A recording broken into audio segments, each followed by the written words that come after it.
شامل کرتے ہیں منڈی وحودین سے۔ منڈی وحودین سپیریئر یونیورسٹی کی چوتھی سالانہ تقریب تقسیم انعامات منعقد ہوئی۔ تفصیلات کے مطابق سپیریئر یونیورسٹی کی چوتھی سالانہ تقریب تقسیم انعامات منعقد ہوئی۔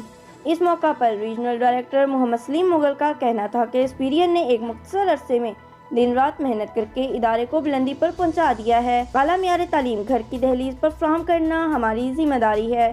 ڈائریکٹر ذاکر حسین نے کہا کہ یونیورسٹی کیمپس کی تعمیر تیزی سے جاری ہے اور میرا مشن ہے کہ منڈی وحودین کے طلباء و طالبات کے لیے اعلیٰ تعلیم کی معیاری درسگاہ کا تحفہ دیا جائے تاکہ والدین بڑے شہروں کی تعلیم گھر کی دہلیز پر اپنے بچوں کو دلوا سکیں۔ انہوں نے کہا کہ طلباء ملک اور قوم کا فخر ہیں۔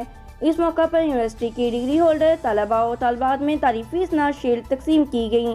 تقریب میں سپیریئر کالج منڈی وحودین کے پرنسپل پروفیسر حفیظ احمد سمیت یونیورسٹی اور کالج کے فیکلٹی ممبر نے شرکت کی۔ بعد ازاں طلباء و طالبات نے اصلاحی خاکے پیش کر کے خوب داد حاصل کی۔ اب تک کے لیے اتنا ہی۔ مزید خبروں اور اپڈیٹس کے لیے دیکھتے رہیے PNC 24۔